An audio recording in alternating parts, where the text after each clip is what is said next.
Paola, Allô, bienvenue dans ce nouvel épisode. Vraiment content de te retrouver ici. Donc aujourd'hui, on va parler aborder un des articles auxquels tu as écrit pour le Pop-Up Lab, donc avec lequel tu collabores aussi.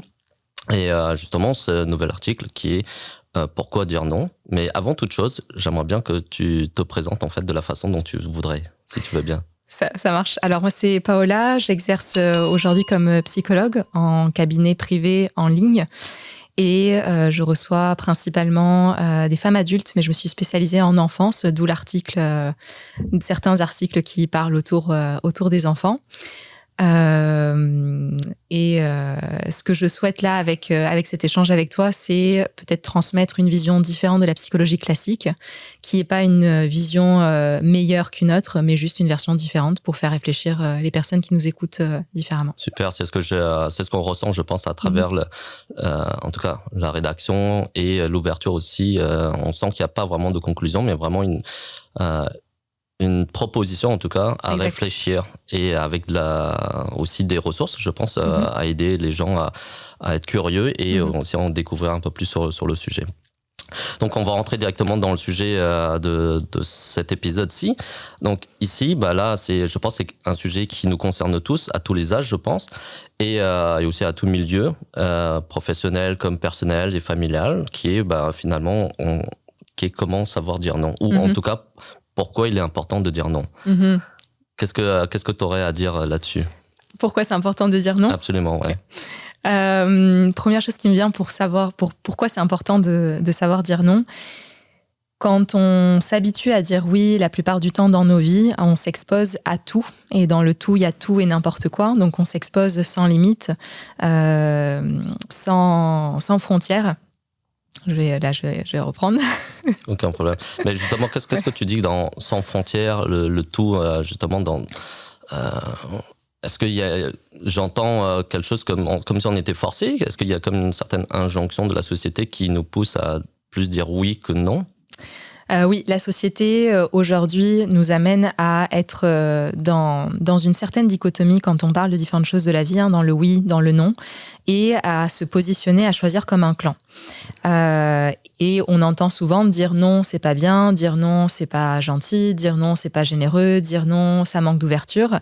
Donc, on nous pousse indirectement à avoir cette idée que le oui est plus intéressant et plus important et ferait en sorte qu'on est comme presque un meilleur humain quand on dit oui. Donc, il y a une nuance à trouver, évidemment, comme dans tout. Le oui est pas mauvais, le non est pas mauvais, mais c'est arriver à se positionner entre le oui et le non, savoir dire oui, évidemment, pour pas se fermer non plus certaines portes, mais apprendre aussi à certains moments donnés à dire non quand ça ne résonne pas avec qui on est, quand ça ne fait pas sens pour nous, ou dans certaines situations, on a besoin aussi de poser des limites claires pour apprendre à se protéger.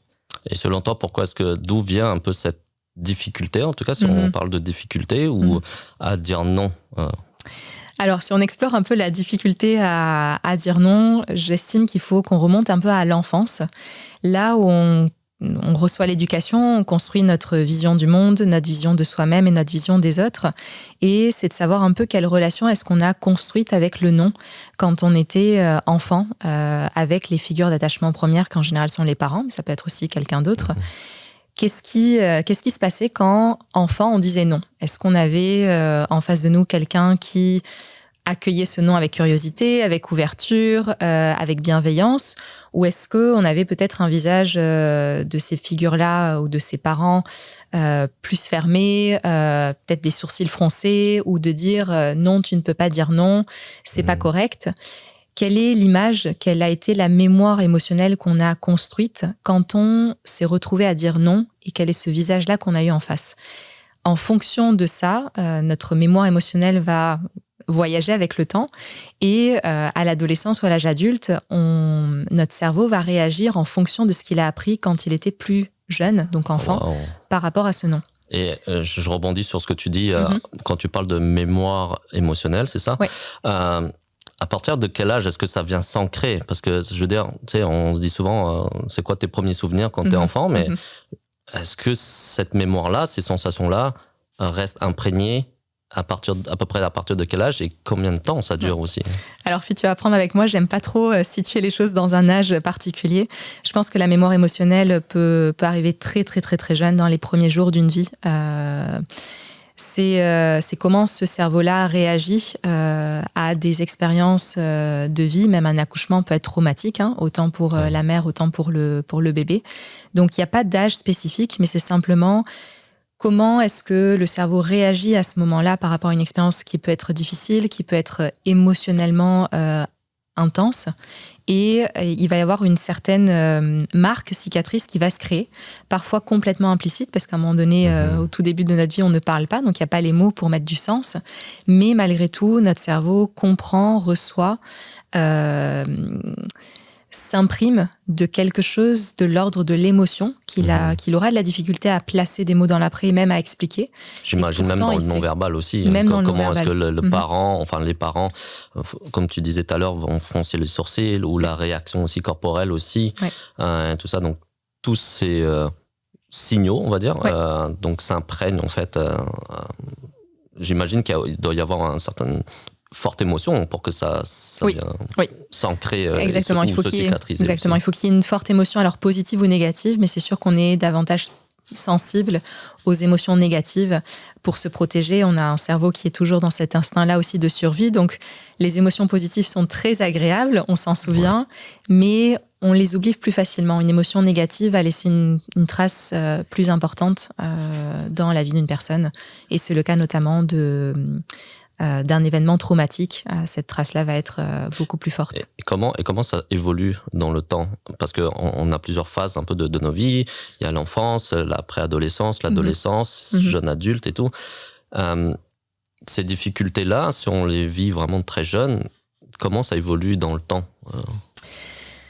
Alors, ces difficultés-là, comme elles laissent une cicatrice, elles laissent une certaine blessure.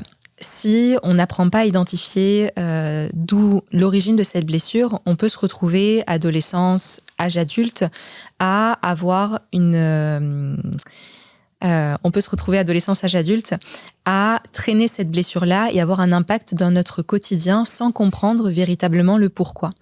Quand je travaille avec des clients, des clientes en rencontre, si je m'intéresse uniquement au moment présent, je vais avoir la difficulté à vraiment accompagner de manière fiable, efficace, parce qu'il y a une histoire qui n'est pas dite, c'est une histoire qui remonte à l'enfance.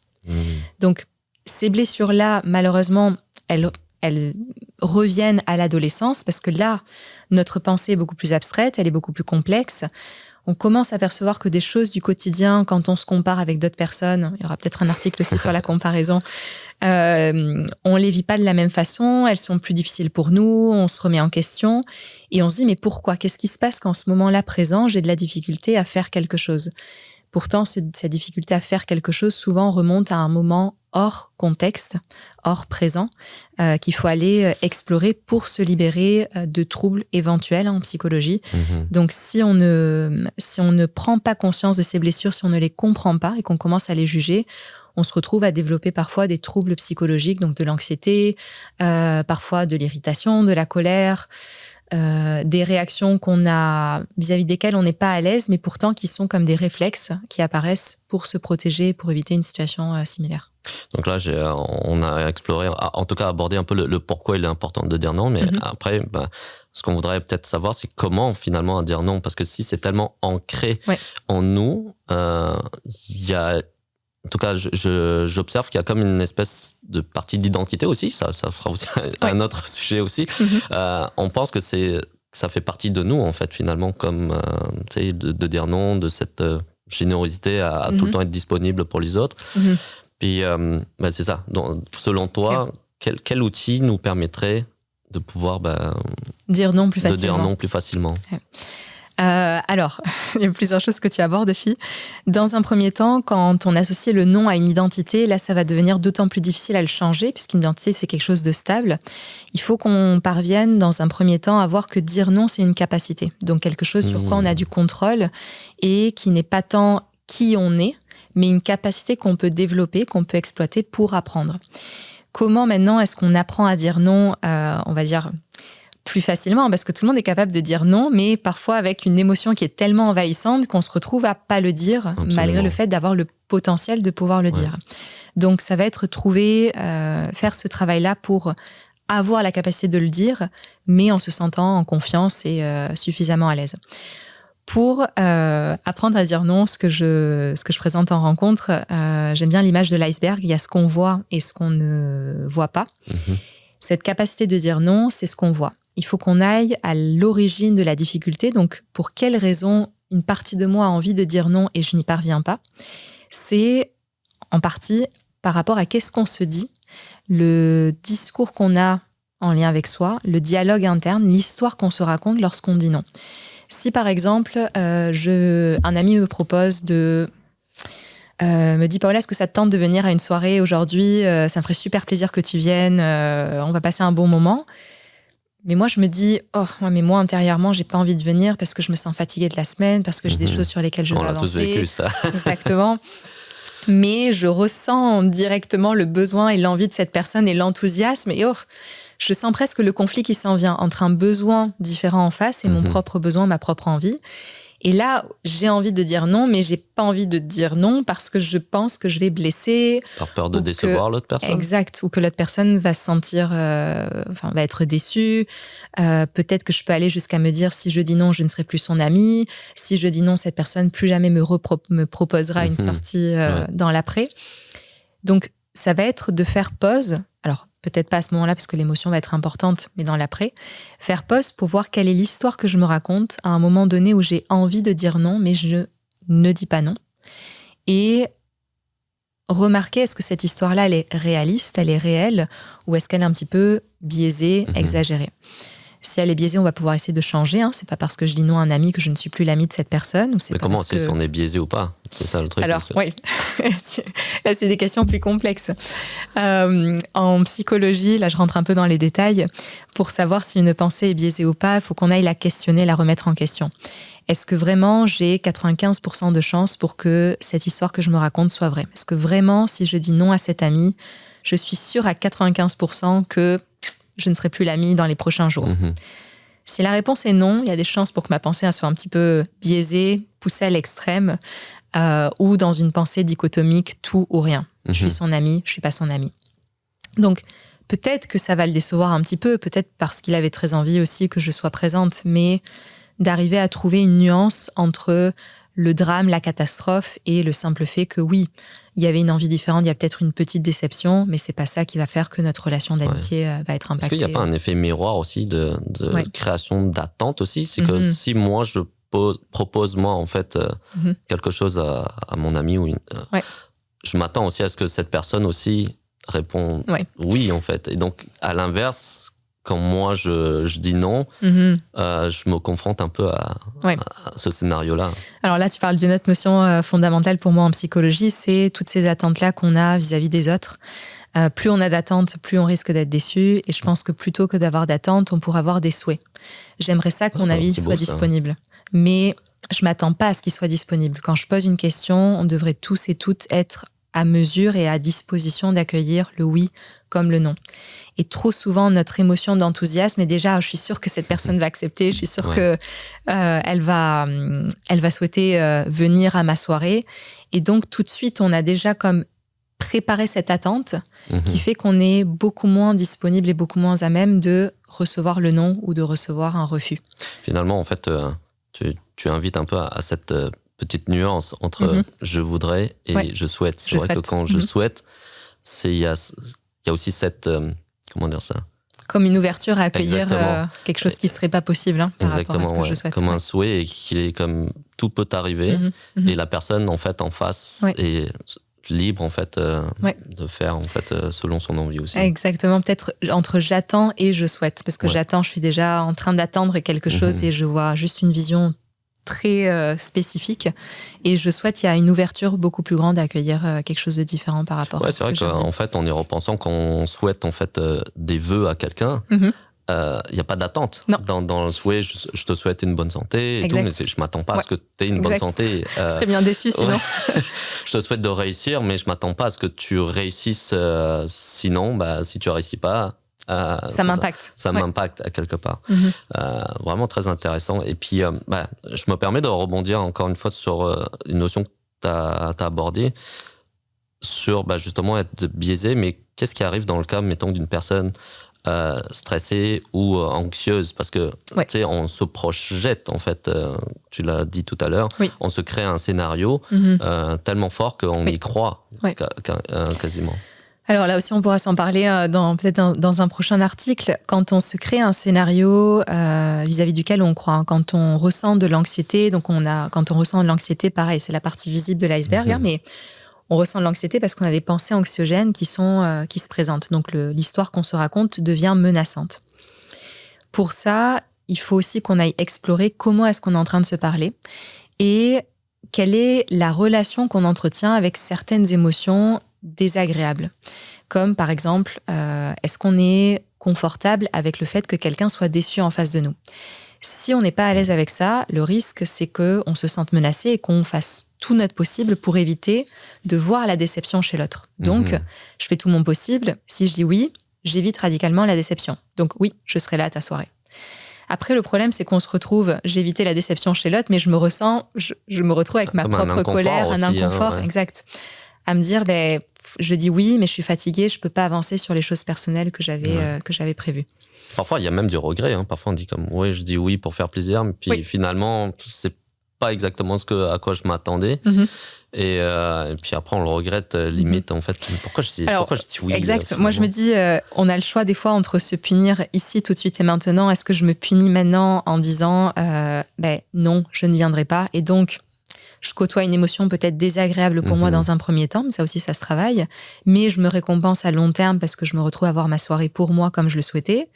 Ou bien, est-ce que c'est tentant de se dire, je me récompense maintenant, puis je dis oui à mon ami, comme ça j'évite toute émotion désagréable, mais je me retrouve toute une soirée pendant 5 heures à pas être satisfaite, à pas être bien, puis à rattraper le dimanche. Une question qui me brûle, c'est toi, Paola, qu'est-ce que tu dirais si tu voulais dire non, justement, à une proposition? Alors, quand j'essaie de dire non à une proposition, j'essaie de commencer par du positif, par quelque chose qui est important pour moi ou qui me touche. Merci d'avoir pensé à moi, merci pour l'invitation.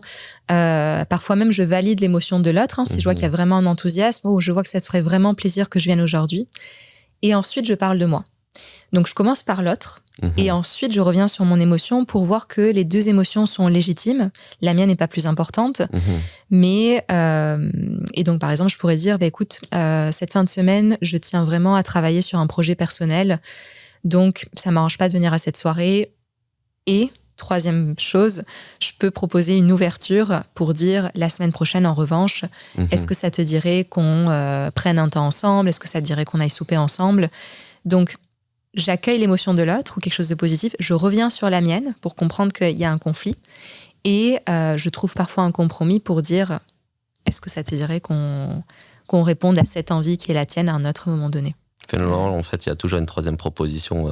Comment? Il y a toujours un peu une troisième proposition, un peu une troisième solution. Je te dirais pas toujours, mais s'il y a une possibilité de mon côté, j'essaye pour qu'il y ait une troisième proposition. Ouais. En tout cas, un compromis entre mon envie, mon besoin, et puis le besoin et l'envie de l'autre personne. Ouais. Wow, super intéressant. En fait, finalement, il y a toujours cette idée d'ouverture et de considération aussi envers la personne. Exact. Et ça me fait penser à quelque part, c'est que tu refuses pas à la personne, tu refuses plutôt à la situation. Exactement, ouais. Je pense que tu soulignes là quelque chose de très important. Quand on dit non, on a l'impression qu'on ne considère plus l'autre. Et en fait, quand on dit non, on est juste en train de dire non à une proposition, pas à l'identité, pas à la personne, pas à qui elle est. C'est vrai, parce qu'on le prend souvent personnel, en fait, quand on prend quelqu'un très personnel. dit non. On prend comme un rejet vis-à-vis de soi. Ouais. Alors que c'est juste une proposition, quelque chose d'externe à soi. Et justement, peut-être de souligner l'émotion de l'autre, c'est permettre aussi de dire « je te considère, mais ta proposition aujourd'hui, je vais la refuser ». Sans signifier que tu n'es pas importante pour moi.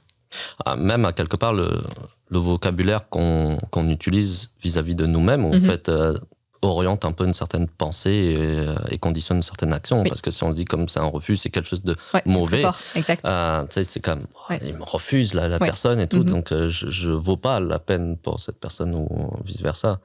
Et comment on fait pour justement doser ou en tout cas nuancer ça? Pour nuancer quoi? d'avoir cette pensée un peu négative, de se juger envers soi-même, mais aussi envers l'autre, en fait. Quand on se dit non, on se juge nous-mêmes qu'on est une mauvaise personne, un mauvais ami, etc.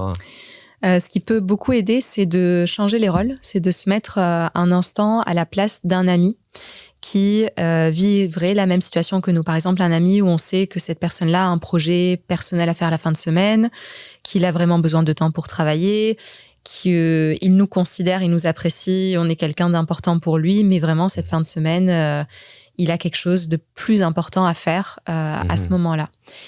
Est-ce qu'on le prendrait mal si cette personne nous disait non? Parfois, de changer le rôle permet de dire, en fait, la menace n'est pas si grande.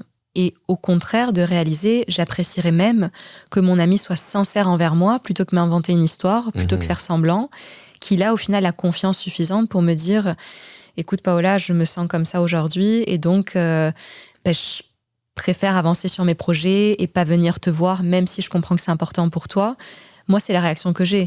J'adore quand mes amis me parlent comme ça et qu'ils sont honnêtes. Je me dis, au moins, il y a cette confiance pour qu'ils puissent s'écouter dans ce qui est important pour eux.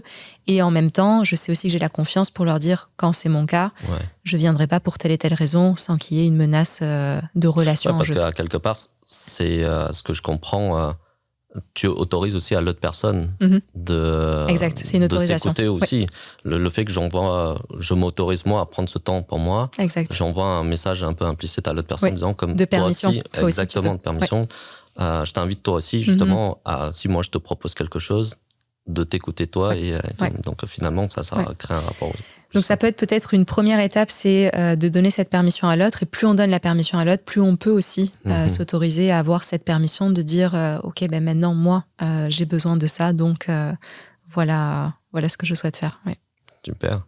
Là c'est parce que là on est un peu plus dans la relation un peu plus amicale, parfois ça peut être très compliqué dans toute relation interpersonnelle. Dans le cadre justement professionnel, parce que là ça devient plus subtil, il y a aussi d'autres contextes aussi, il y a aussi des enjeux qui impactent aussi d'autres personnes, qui n'est pas juste simplement un vis-à-vis d'une personne. Il y a aussi parfois des impacts financiers aussi, et aussi de carrière, je pense. Donc beaucoup plus complexe. Ouais. Quelle serait ta question, Fille, par rapport au niveau au niveau professionnel? Dans le fond, je pense que c'est le fait de dire non à, mettons, un employeur, entre guillemets, un supérieur hiérarchique, fait que parfois il y a des contextes auxquels c'est difficile de dire non. Parce que c'est même plus une question de peur de représailles. Est-ce que, je veux dire, c'est un jeu presque de guerre stratégique, mentale. Et comment on fait pour Alors, se défendre? Évidemment, il y a des nuances. On s'aperçoit aussi que parfois on dit non ou on transmet un message de refus sans forcément dire non, je ne veux pas, parce que le non a une certaine force. Et on s'aperçoit que en face, il n'y a pas une réception d'ouverture, il y a plutôt une froideur, peut-être même une agressivité, une certaine, en tout cas, une réaction qui n'est pas favorable à ce refus.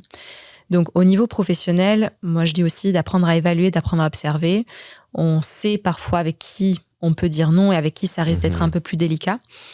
Là, on a des enjeux particuliers. On a peut-être l'enjeu du travail, on a l'enjeu du salaire, comme tu dis, au niveau financier. On a l'enjeu aussi qu'au travail, on y va presque tous les jours dans la semaine, donc il faut qu'on maintienne une relation relativement, aussi à cette personne-là aussi. Relativement agréable, en tout cas le moins désagréable possible. Moi, j'estime que quand on n'arrive pas à poser des limites, même au niveau du travail, ça nous indique davantage sur le contexte et le milieu dans lequel on est, et peut-être se questionner, est-ce que c'est un milieu dans lequel je veux continuer à côtoyer, ou est-ce que peut-être j'ai envie de changer? Parce que pour moi, même au travail, on devrait être en capacité de dire non ou de transmettre un refus. Tu me dis si j'ai tort, mais mettre des limites, ça ne veut pas dire non, hein?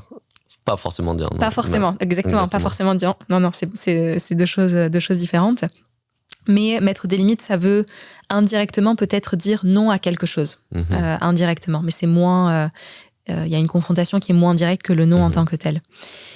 Ensuite, dans le milieu du travail, pour parfois dire non, c'est de se demander qu'est-ce qui motive ce non-là? Qu'est-ce qui me manque?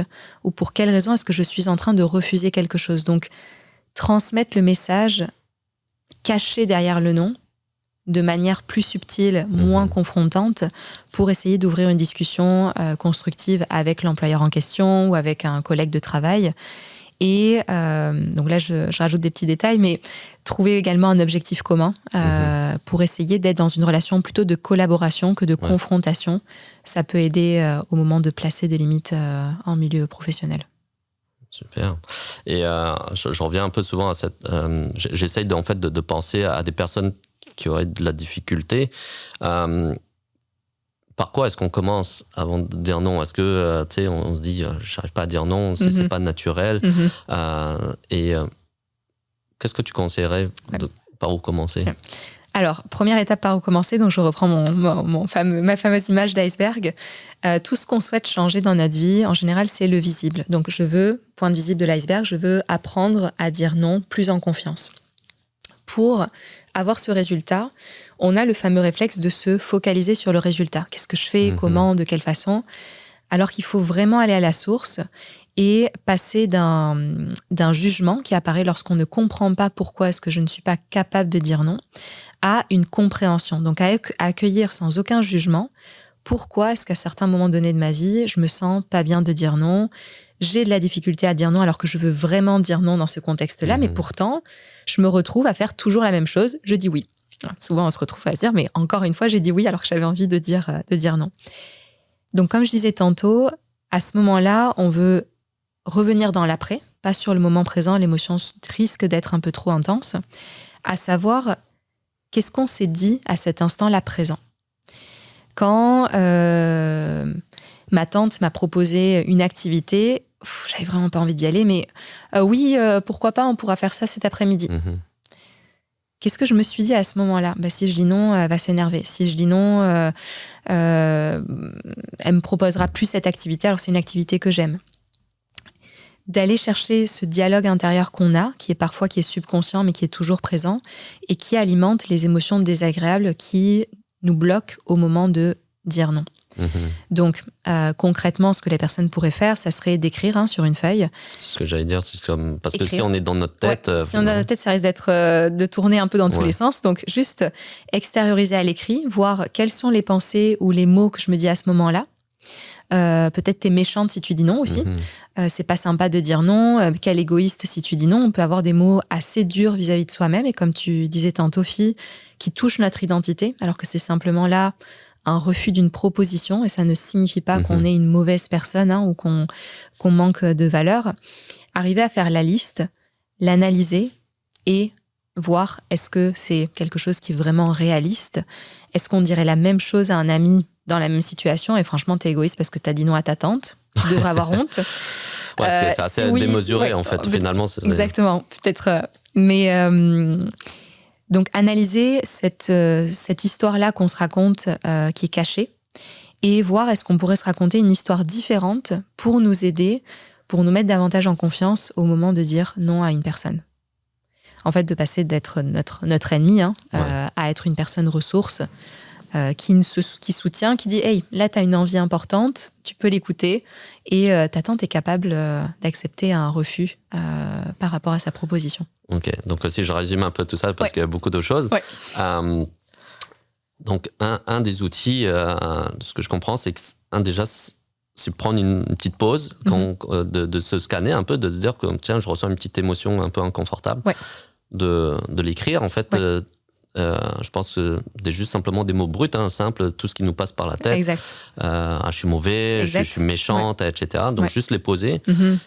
Ce qui va nous permettre, à quelque part, après d'avoir un recul, on se dit, mais tiens, pourquoi est-ce que je ne suis pas comme ça, en fait, et tout. Puis après ça, c'est un peu, c'est quoi la suite? Après, Là, on va faire presque une rencontre de thérapie, la fille, à ce rythme. La suite, donc, une fois, comme tu dis, on a pris un peu le recul par rapport à mes émotions, qu'est-ce que je ressens et qu'est-ce que je me raconte. Ça va être de remettre en question, d'évaluer, un peu comme une forme comme si on était un détective, et de dire... Est-ce que vraiment ça c'est réel? Est-ce que vraiment j'ai tous les indices autour de moi pour m'assurer à 100% que plus jamais ma tante me fera une proposition? Que vraiment je suis une personne égoïste parce que j'ai dit non à la proposition de ma tante, pour reprendre l'exemple.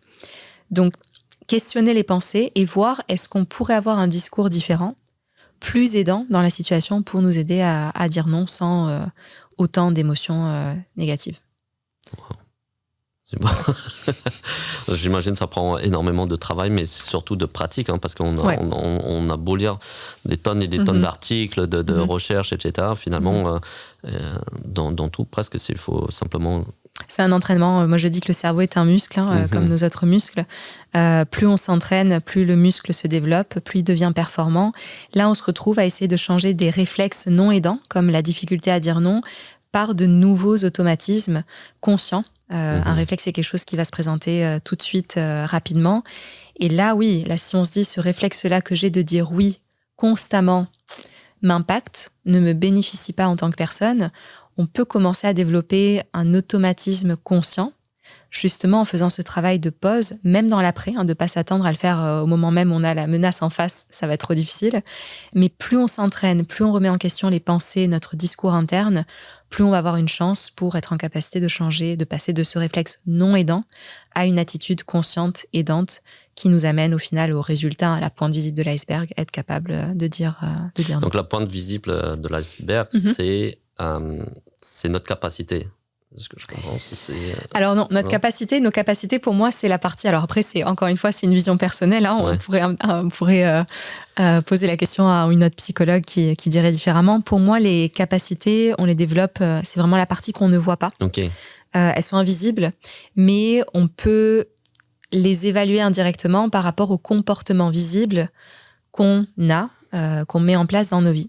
Quelqu'un qui, par exemple, si on observe quelqu'un qui dit non facilement, avec une certaine attitude, une attitude confiante, on peut faire l'hypothèse que cette personne-là a développé la capacité à dire non. Ok.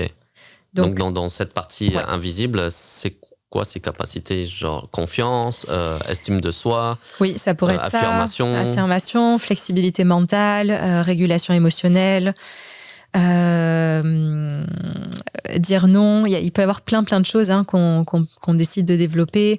On peut aussi retrouver des valeurs, on peut retrouver tout ce travail-là cognitif au niveau des pensées, on pourrait le mettre aussi dans cette partie invisible qu'on ne voit pas, mais qu'ensuite en côtoyant une personne, par rapport au comportement qu'on va percevoir, ça va nous indiquer où est-ce qu'elle en est. Parfois, lorsque je travaille avec les parents, on voit beaucoup dans les réactions visibles la colère chez les enfants. Okay. La colère, c'est simplement un symptôme d'une régulation émotionnelle manquante ou peut-être d'un besoin émotionnel manqué. J'ai senti comme un sentiment d'injustice. J'ai pas été capable de le verbaliser, donc peut-être aussi un manque au niveau des habiletés de communication pour exprimer une émotion de façon bienveillante. Et je me retrouve à crier ou à lancer des objets parce que je veux juste montrer que je suis frustrée, mais je n'arrive pas à le communiquer autrement. Ok, waouh. Finalement, en fait, j'ai l'impression que cette petite émotion-là qu'on a vécue un peu à l'enfance, en fait, avec le temps, il grossit, il devient comme un petit monstre qui nous accompagne, un peu une ombre qui parfois peut devenir handicapant aussi dans nos rapports et tout. Encore une fois, interpersonnel, amis, intime aussi, avec en couple et professionnel, même famille.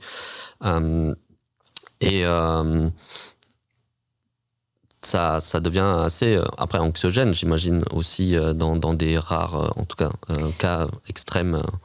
Qu'est-ce qui devient anxiogène, Philippe ? C'est le fait de dire non, en fait, que c'est tellement intégré qu'on ne se rend même plus compte, en fait, que ça nous fait du mal. Exactement. C'est comme s'il y a un lien qui s'est créé entre dire non et une menace. Et donc, évidemment, si le dire non est associé à une menace, automatiquement, on va développer une anxiété, des pensées anxiogènes de « ouf, fais attention, parce que là, quelque chose de mal pourrait arriver. » Ou tu pourrais provoquer quelque chose de mal chez quelqu'un qui est important pour toi. Il y a une forme de fuite aussi, de fait de dire non, d'éviter le conflit ou d'être en confrontation avec la réaction de l'autre personne qui le prendrait mal, en fait, à notre refus.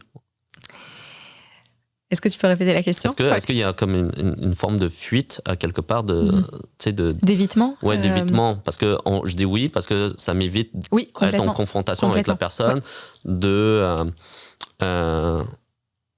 des jugements, en fait, de cette personne-là. En fait. Le réflexe et l'évitement, ça pourrait être un réflexe aussi. J'évite pour éviter de me confronter à des émotions désagréables chez l'autre. Donc c'est pour ça aussi que je parlais en début là d'échange avec toi. se questionner quelle est la relation qu'on entretient, nous, avec les émotions désagréables. Si on n'est pas à l'aise, notre réflexe premier, ça va être de les éviter à tout prix. Donc évidemment, là, on a une tentation très simple. Je dis oui, 3 lettres, et c'est bon, je suis protégée. Donc je suis protégée, on a bien vu, à court terme, mais je me punis à long terme. Donc oui, c'est un évitement. L'évitement, encore une fois, en psychologie, on parle de l'évitement, c'est pas quelque chose de bon, c'est pas bien d'éviter les choses, c'est un mécanisme de défense. Je vais le nuancer. L'évitement aussi, c'est des fois essentiel dans nos vies, d'éviter certaines situations qui sont pas adéquates ou qui nous font du mal, mais tout est une question de nuance. Je suis pas non plus là pour dire il faut dire maintenant non à tout et puis dites non à tout le monde. C'est une juste balance entre oui et le non. Oui à considérer aussi les besoins des autres, pas tout le temps en soi, sinon là oui, on serait dans un extrême d'égoïsme, mais pas non plus dans juste le oui où on est tellement à écouter les besoins des autres qu'on s'oublie soi. Et on oublie aussi qui on est.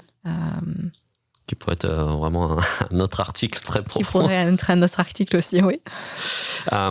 Donc, on a abordé beaucoup de choses. Peut-être que je t'inviterais à conclure, en fait, qu'est-ce que tu voudrais envoyer comme message en fait, à nos spectateurs justement par rapport à cette question de l'importance de dire non. Oui.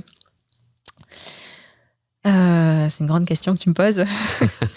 Quel message est-ce que je voudrais ? Peut-être le message fondamental, ça serait d'arrêter peut-être de classer le oui comme une bonne chose, le non comme une mauvaise chose, de donner une valeur neutre au oui, au non. Le non est pas meilleur que le oui est pas meilleur que le non. Ils sont tous les deux importants.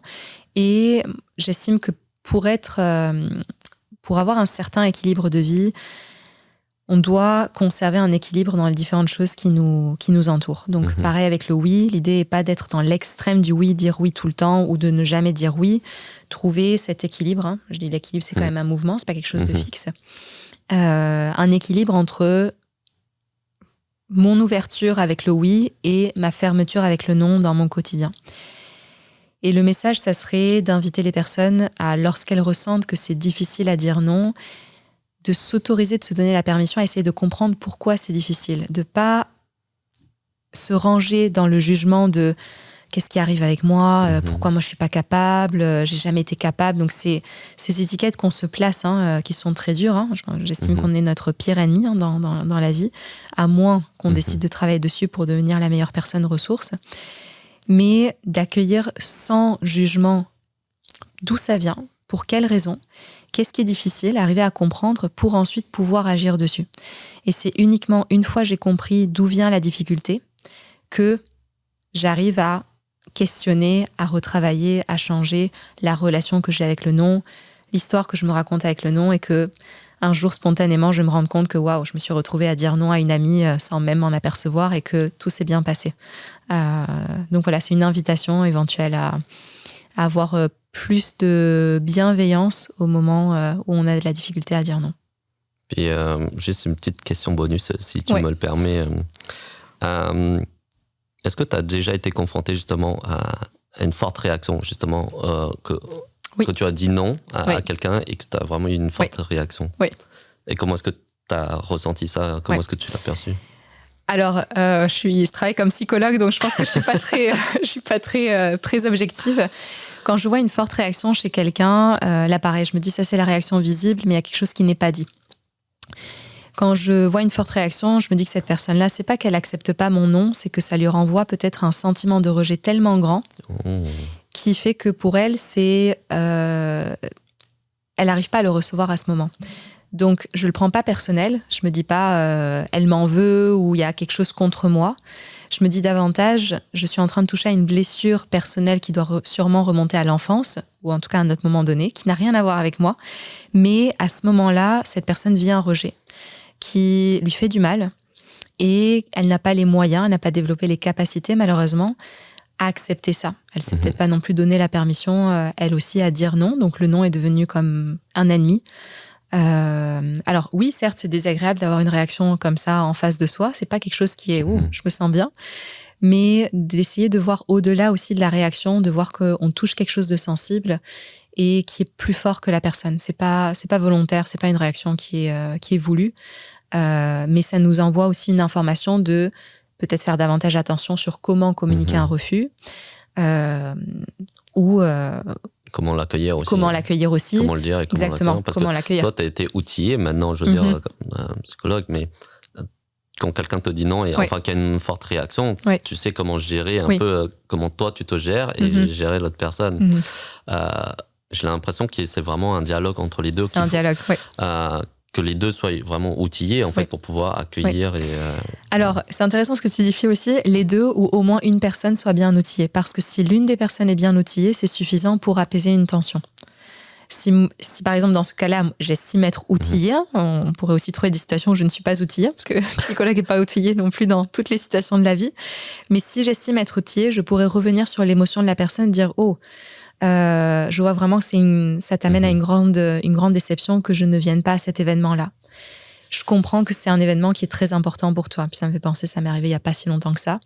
J'avais refusé une invitation d'amis, mais j'ai senti une réaction de frustration, de déception très grande.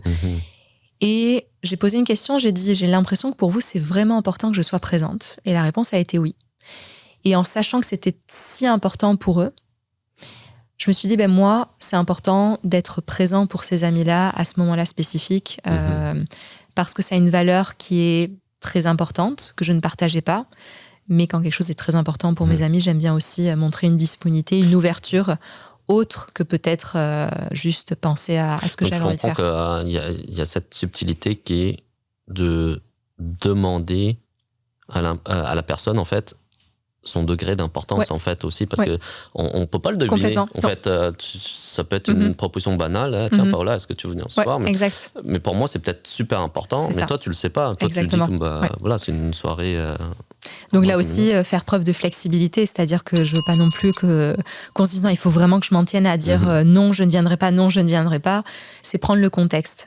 Si c'est quelque chose qui est pas si important, qui a pas autant de valeur, intéressant de rester sur son premier choix. Mais si on voit que vraiment il y a une émotion particulière, il y a une grande déception parce que ça touche quelque chose de très personnel, là aussi on peut faire preuve de flexibilité, dire tu sais quoi, je vais y réfléchir et puis donne-moi un temps, je te reviens. Et au final j'avais décidé de changer mon positionnement et de venir plutôt que de rester sur mon nom. Oh, c'est génial, ça conclut bien en tout cas ce sujet-là. On se souhaite pour le coup de se retrouver au prochain épisode pour un nouveau sujet, avec si plaisir. Tu veux bien. Merci Paola. Merci Fille, à bientôt. It's a wrap.